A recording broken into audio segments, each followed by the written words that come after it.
Mr. Falana, I was just trying to walk through the history of River State and particularly bringing to the notice of the audience that what is going on is not new. What the difference is this is really quite early, given the fact that it was instrumental. So let's walk through this. Just yesterday, there was a court order validating Edison Ehie as the speaker, made up of 4 members, as against the 27 who have now defected to the APC. And in less than 24 hours, Leonard Silk, the assembly complex has been demolished according to the government. They want to renovate because integrity issues and all of that. As that is going on, Governor Fubara has presented a budget to the State Assembly made up of 4 people.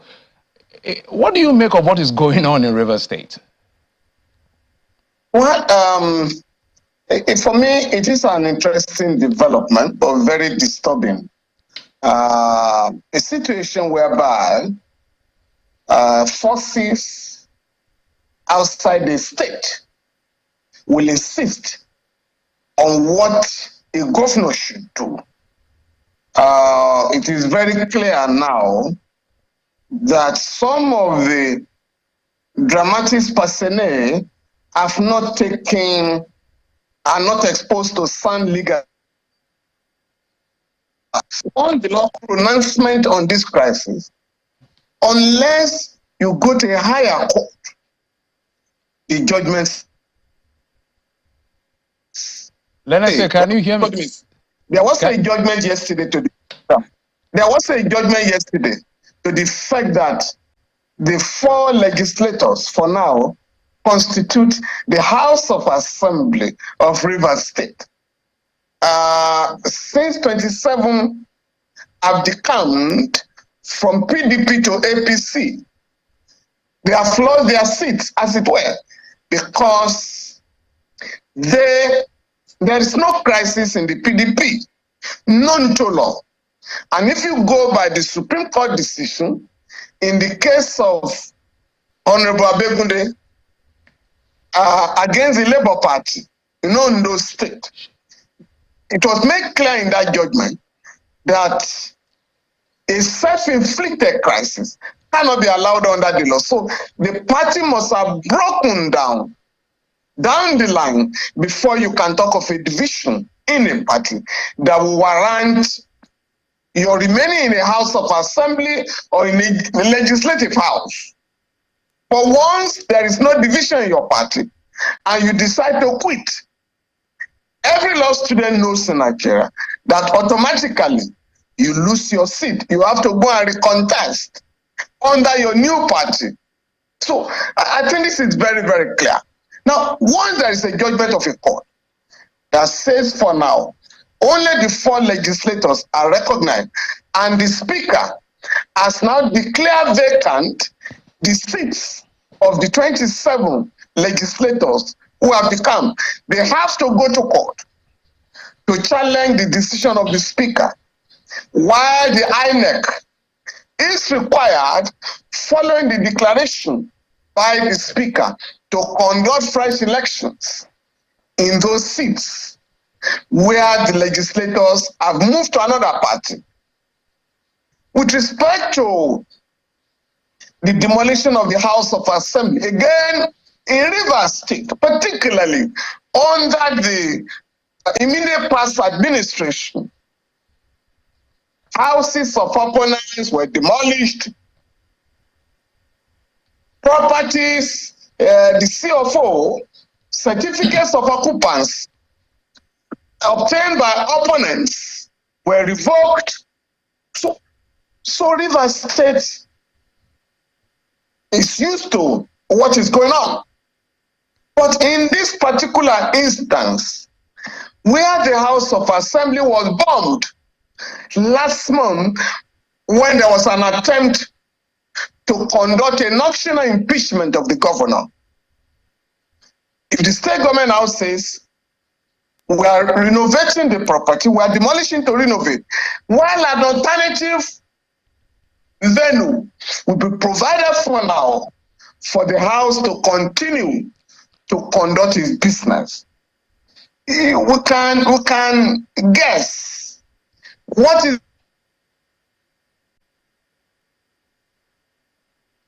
Let us say, one was set up to achieve a political objective. For now, that is neither here nor there. Once there is a venue for them. If I may, Leonard, if you can you hear me clearly, sir?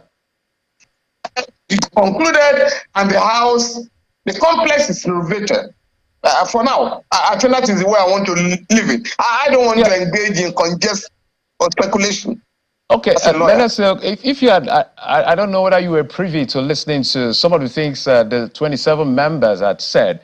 We even had to speak to some of them right here on Channels Television, and they alluded to the fact that especially but I think one of them has returned to the PDP, today. We need to find that out. What I'm trying to say, Leonard, is the fact that they said, the speaker especially, the Amewule-led group, I should say, rather, said, look, that there's a disagreement as to who is the national secretary of the People's Democratic Party. That was what he said, that there's a disagreement. And they also alluded to the fact that they've been intimidated, accused the governor of high-handedness and something, I can't remember all of the details, but basically there is disunity within their party, which is a premise for them to leave the party. And what I've always posed to Leonard Silk like you is, because there's a proviso in 109 section 1G, second paragraph, that says that if there's an established division within the party, that's a good reason for them to excuse themselves from the party. The Constitution, that provision was interpreted by the Supreme Court in the case of Abegunde that I mentioned earlier. And the court made it clear, we're not talking of a division within a state. We're not talking of a division within a local government. We're talking of a party that is divided, from the leadership, down the line. Whereas, if you are talking of two factions of the APC, PDP, two people claiming to be chairman of the PDP, two general secretaries, or two executives, then we can say there is a division. But if there is a disagreement between legislators and the governor in a state, which is a common phenomenon, that will not be regarded as a division known to the Constitution, known to law. And that is what I meant by saying that I think the legislators were not exposed to sound legal advice. Because everybody will have known, once the Supreme Court has made a pronouncement on a matter in any country, you are bound to comply. And if you are going to take a decision, you must study the judgment very critically. Just yesterday, 20 legislators who decamp from the PDP to the APC had their seat declared vacant by the court. That is the law. That is the law. Unless the Supreme Court decides to change its decision tomorrow or review its decision and revise the decision, that is the law in Nigeria today. And it's also a good development. It's a good law, a good interpretation of the law, that there should be no political prostitution in the country. Because it is tantamount to political immorality. If you are voted for on the basis of the program of a political party and you abandon the party, you are advised to go and try your luck by contesting again under the new political platform. But the division the court is talking about, the law is talking about, is not a division within, members of a party in a state. It must be at the national level, whereby you can say, I belong to faction A or I belong to faction B. But today, the PDP is one. And I remember, I think it was Governor, the current minister of the FCT, former governor, WIKE, who went to court. There's an attempt to expel him from the party, and the court intervened. Thou shalt remain there. So he remains a member of the PDP. If those who are backing him in the state decide to try their luck elsewhere, you can only wish them success. So be it. So, If I may comment, staying with the issue of the court, I wouldn't know. I want to find out from you, Leonard Silk, what is the premise that the court relied on to give verdicts in favor of Edison Ehie? Because we know that there was an order stopping both sides from sitting, and twice the 27 sat before they eventually defected to the APC. So what do you think the court relied on to make that decision? Is it because they flouted the order of court or their defection to recognize Edison Ehie as the speaker? I haven't got a copy of the judgment. I think the judgment was delivered yesterday. But whatever may have influenced the decision of the court, that remains a valid and subsisting judgment today until it is reversed by the same court or a higher court. So we have to deal with that judgment today, because by virtue of Section 287 of the Constitution, the judgments of the High Court, the judgments of the Court of Appeal, the judgments of the Supreme Court shall be binding on all authorities and persons in the country. So as of today, that remains the judgment of the court. Let's push it a bit further. The governor and the government rather had said that, look, we are demolishing this building because the Harlot Chamber was burned down. The integrity, we've not seen the results of the integrity test as claimed by government. Yes. And some other people are presuming that, look, this is just to make sure that the other party does not sit. I know you are a Leonard Silk, maybe not an engineer, but do you think it's the right move for the government to bring the entire asset down because of what happened in the Harlot Chamber? You see, I don't want to engage in speculation as a lawyer. I don't want to engage in speculation. People can hazard a guess, that people can speculate.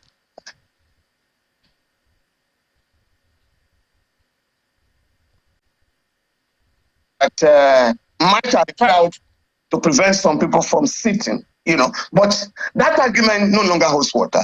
One, the 27 people have left the PDP, and the speaker has now declared their positions vacant. They have to go to court. But the government has also said, we're not shutting down the business of the House of Assembly. We're providing an alternative venue pending when the renovation will be carried or be completed. I cannot go beyond the explanation of the government for now. Let's also say that there was no basis for the renovation.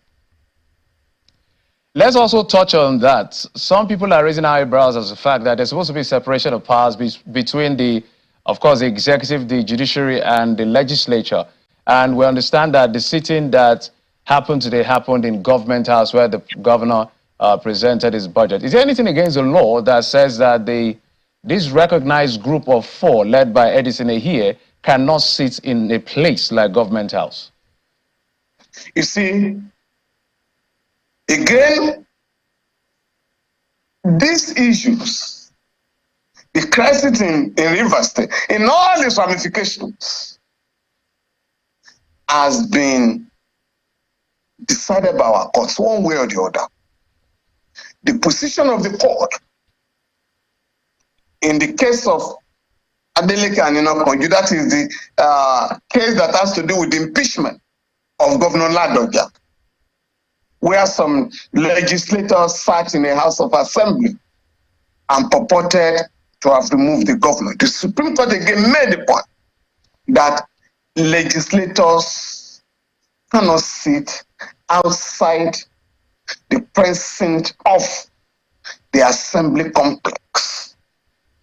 The explanation that has been offered today, whether you accept it or not, was that since the house was being demolished, since the house is going to be renovated, the House of Assembly complex, the governor has therefore decided to address the house.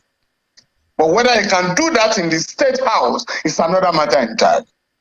That's what I want to find out. Because, as you have said, the Supreme Court has made a point that you can only conduct the business of the house in a complex, in the House of Assembly complex, because you had a situation in the past where in the dead of the night, like cooklotters, legislators will gather in a hotel, surrounded by thugs, and pass a resolution that the governor of a state has been removed.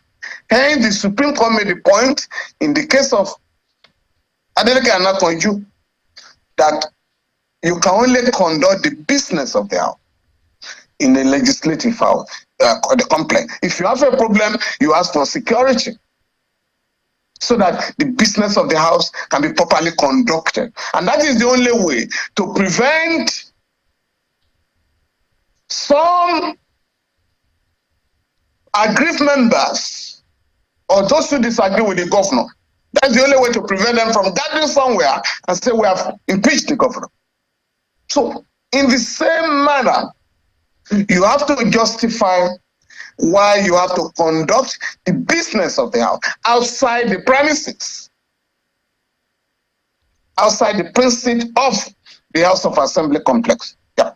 Let's dig further. Now there are 4 members of there are 32 of them in total. One person. Yes. There are 32 of them. Now 27 have defected to the APC. 4 were the ones that sat today.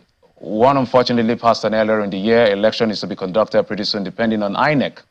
So the key question I want to ask: what does the law say about 4 persons now being presented with an appropriation bill of 800 billion naira to make a decision over spending limits and estimations of a state, given what is going on? Does the law frown at it in any way? Or even if it's one person that was left in the party, it's okay before the law, just for the benefit of our audience? Again, you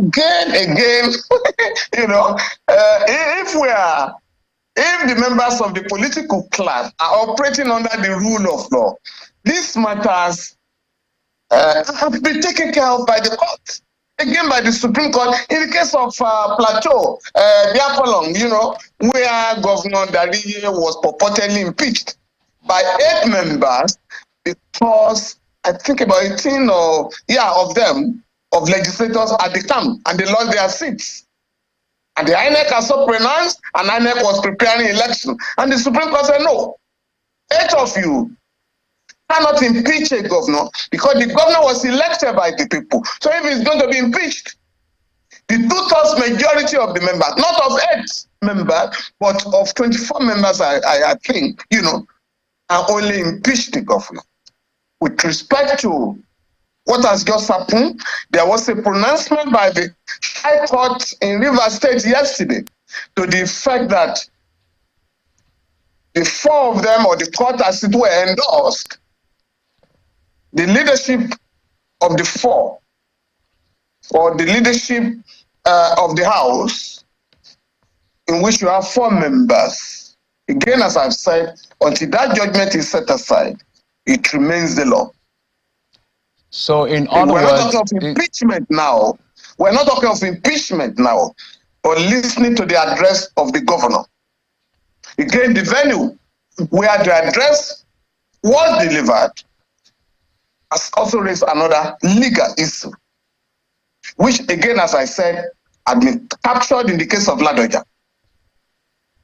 So what I would perhaps advise is that for all the dramatic personnel, they will need to look at the law. They will look at the decisions of our courts, you know, so that these matters can be resolved as stipulated by law. Let us say, so I get you, so that I'll get you correctly.